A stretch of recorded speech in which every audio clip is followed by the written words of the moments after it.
Merci, Dr Belreiti, de m'avoir associé à votre manifestation annuelle et je vous souhaite vraiment beaucoup de succès et beaucoup de continuité.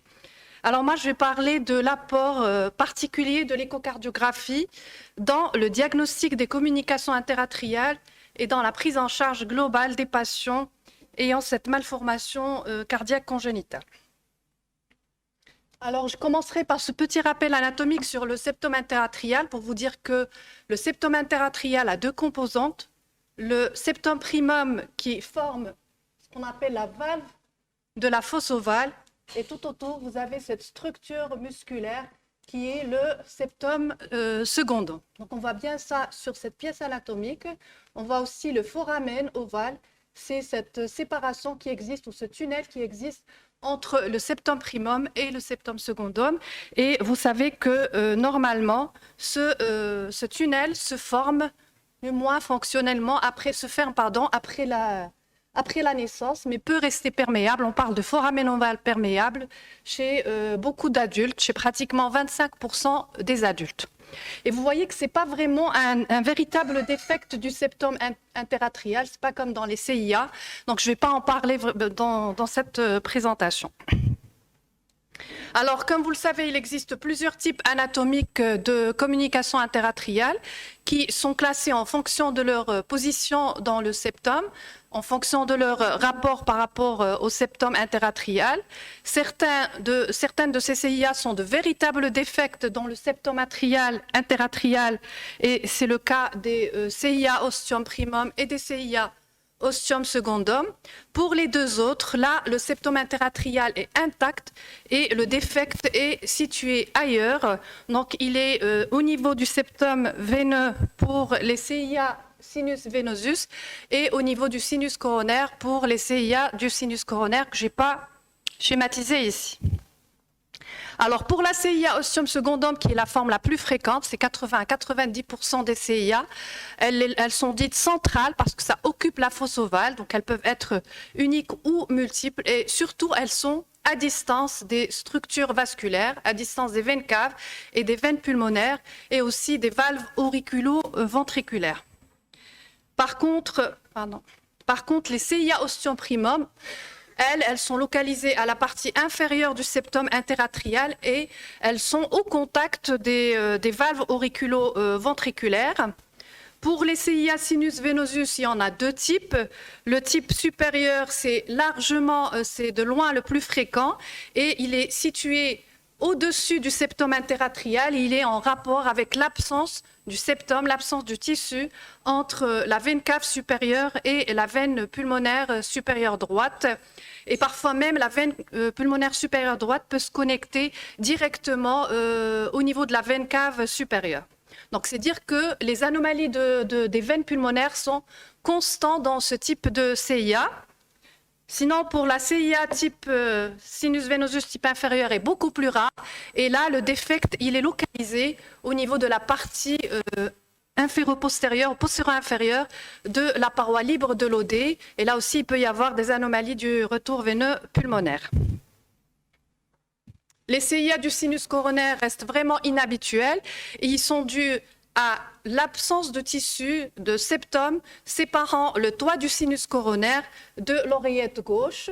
Et cette absence peut être complète ou partielle.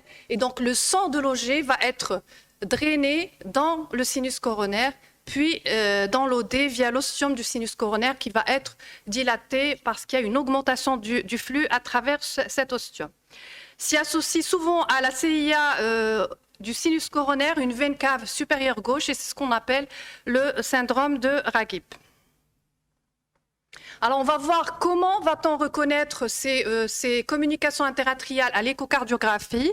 On va également voir quels sont les éléments anatomiques et hémodynamiques qu'il faut préciser sur notre compte-rendu pour guider notre stratégie thérapeutique, et ceci en répondant à deux questions principales. Faut-il fermer la CIA ou pas?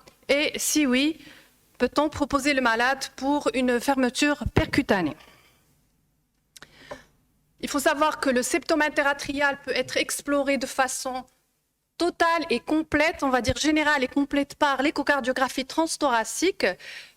Le TO n'est pas toujours indispensable et là je vous ai mis les guidelines 2015 à propos de l'évaluation des anomalies du septum atrial et vous voyez que l'échocardiographie transthoracique peut être suffisante chez la population pédiatrique.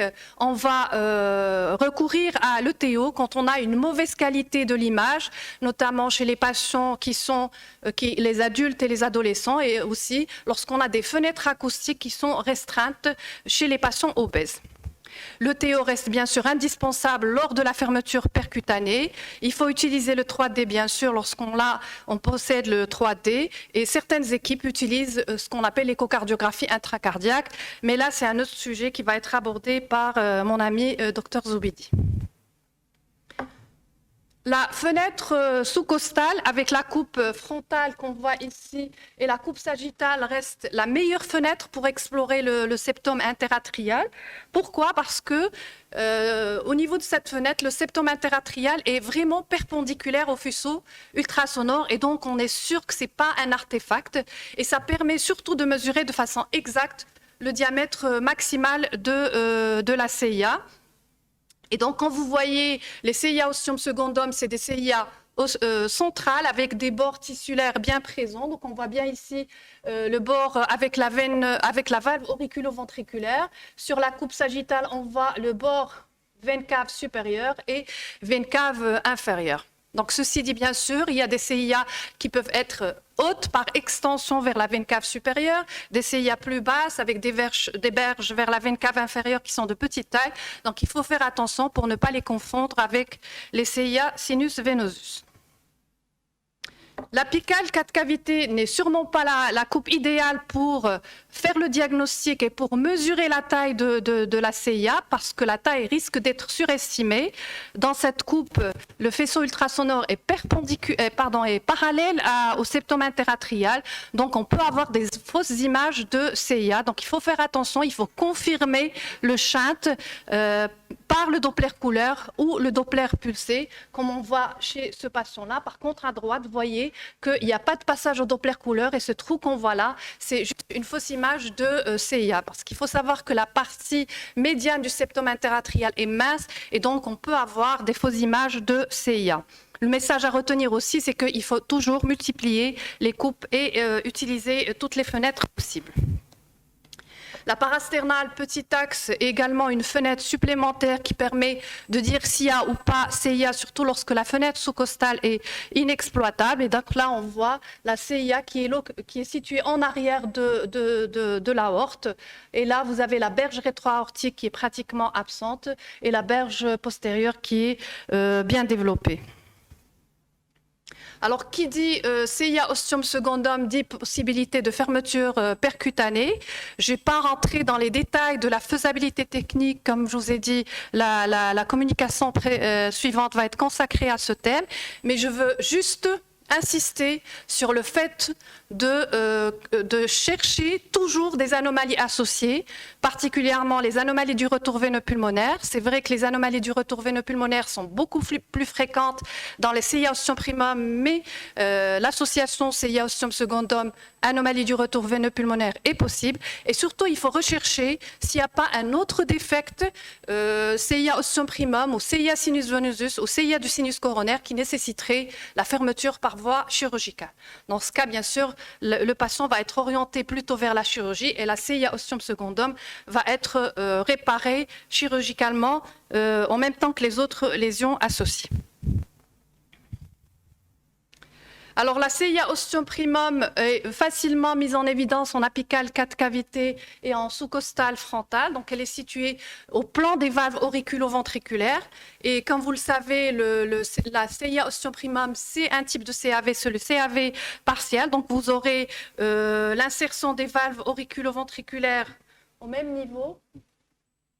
Voilà, et on aura deux orifices auriculo-ventriculaires, pas comme dans le CAV complet, et la fente mitrale est souvent, presque toujours présente, donc on la voit bien sur cette coupe malheureusement, voilà, qui pointe vers le septum interventriculaire, et l'insuffisance mitrale, il faut la quantifier, elle peut être d'importance variable. La CIA sinus venosus est un autre type anatomique qui peut être difficile à diagnostiquer, surtout lorsque on se contente que des coupes conventionnelles. Par exemple, dans la cavité, vous n'allez pas voir la CIA sinus venosus, mais il faut la suspecter à chaque fois que vous avez une dilatation des cavités droites sans étiologie évidente. Et là, il faut absolument essayer d'avoir la coupe sous-costale sagittale, la coupe bicavale, où on voit bien ici la CIA sinus venosus, donc au ras de la veine cave supérieure, avec surtout une veine cave supérieure qui chevauche le défect interatrial. Et on peut même voir l'abouchement de la veine pulmonaire supérieure droite au niveau de la jonction oreillette droite, veine cave supérieure. Malheureusement, cette fenêtre n'est pas toujours exploitable et là, la coupe parasternale droite haute est vraiment d'une grande utilité et elle permet de voir ce type de CIA. Donc, on la voit bien ici.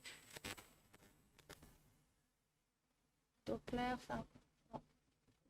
Au Doppler couleur, on voit l'anomalie du retour veineux pulmonaire. Je ne sais pas si vous arrivez à voir, ça s'arrête. Voilà. La sensibilité de l'échocardiographie transthoracique dans les CIA sinus venosus est vraiment faible. Elle est de l'ordre de 44% comparé à pratiquement 95-100% dans les CIA ostium secundum. Donc là, il ne faut pas hésiter à faire l'échocardiographie transœsophagienne, surtout lorsqu'on n'arrive pas à identifier les différentes veines pulmonaires. Et c'est la vue bicavale qui permet le diagnostic. Il ne faut pas hésiter également à demander une imagerie de coupe. Et là, c'est un cas qui a été publié dans le Lancet où on voit l'abouchement de la veine cave inférieure, plutôt la veine cave inférieure qui chevauche le défect interatrial. La CIA du sinus coronaire, là aussi, le diagnostic peut être difficile et elle va être suspectée comme pour la CIA sinus venosus à chaque fois qu'on a une dilatation des cavités droites.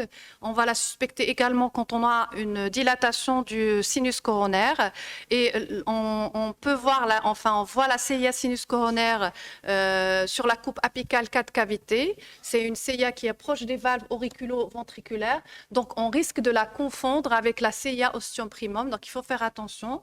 La CIA ostium primum est une CIA qui est plus située en avant, donc c'est en faisant le balayage en postérieur qu'on va mettre en évidence une CIA ostium primum, de plus une CIA du sinus coronaire. De plus, les valves auriculo-ventriculaires sont normales dans la CIA sinus coronaire à la différence de la CIA ostium primum. Et des fois, on peut voir en parasternal grand axe le sinus coronaire qui s'ouvre dans l'oreillette gauche. Là aussi, l'échocardiographie transœsophagienne est d'un grand apport. L'écho de contraste est également utile pour faire le diagnostic de ce type de CIA. Évaluer l'importance hémodynamique du shunt est également une étape essentielle parce que c'est elle qui va permettre de poser l'indication ou pas de la fermeture de la CIA. Donc une CIA qui ne retentit pas sur les cavités droites, qui n'est pas significative sur le plan hémodynamique, donc on ne va pas la fermer. Et donc une CIA hémodynamiquement significative, comme je viens de dire, va dilater les cavités droites. Le mouvement septal, voilà, l'aplatissement du septum interventriculaire en diastole est également un argument très en faveur de la surcharge volumétrique des cavités droites. On peut quantifier le shunt en calculant le rapport débit pulmonaire sur débit systémique, et je ne rentre pas dans les détails du calcul, vous savez très bien comment faire. Et un rapport supérieur à 1,5 est en faveur d'un shunt gauche-droit important. Les pressions pulmonaires vont être approchées en échocardiographie de façon indirecte à partir des flux de l'IT et des flux de l'IP. Là, je ne vous apprends rien. Et en cas d'hypertension pulmonaire sévère, on va avoir une une hypertrophie ventriculaire droite, on peut avoir une inversion de la courbure septale en systole, cette fois-ci pas en diastole, vers le VG. Et bien sûr, on peut avoir un shunt qui va devenir bidirectionnel et par la suite droit-gauche. Et on va le reconnaître en Doppler couleur et en Doppler pulsé. Mais il faut savoir que dans les CIA, en général, l'hypertension artérielle pulmonaire est minime chez l'enfant. Et donc, si vous avez un nourrisson ou un enfant qui a une CIA, qui a une élévation importante des pressions pulmonaires, il est tachypnéique, retard staturo-pondéral, donc il faut se poser des questions. Il ne faut pas dire que c'est la CIA, il faut chercher un autre shunt ou chercher une autre étiologie, notamment extra-cardiaque de son hypertension pulmonaire. Une hypertension pulmonaire sévère dans les shunts à l'étage auriculaire s'observe en général vers l'âge moyen de 50 ans, c'est-à-dire plusieurs décennies après par rapport à la CIV. C'est vrai qu'il y a certaines prédispositions personnelles, il y a également certaines formes anatomiques qui donnent de façon plus précoce l'hypertension pulmonaire sévère, notamment les CIA sinus venosus, mais en général, retenez qu'une hypertension sévère s'observe chez l'adulte. Et dans ce cas, bien sûr, la fermeture de la CIA va être contre-indiquée parce qu'on est dans une physiologie plutôt d'Eisenmenger. Alors, en conclusion, je dirais que le diagnostic des CIA paraît simple, mais on peut faire des erreurs, que toutes les CIA ne sont pas les mêmes. La forme la plus fréquente reste la CIA ostium secundum, donc on aura de plus en plus de patients à proposer à la fermeture percutanée, mais il faut être prudent, il faut être sûr que ce n'est pas une CIA ostium primum, sinus venosus ou CIA du sinus coronaire. Il faut éliminer une anomalie du retour veineux pulmonaire, parce que dans ce cas, le patient sera orienté plutôt vers la chirurgie. L'échocardiographie transthoracique est très utile et peut être suffisante chez la population pédiatrique. J'insiste sur la fenêtre sous-costale, sinon chez l'adulte.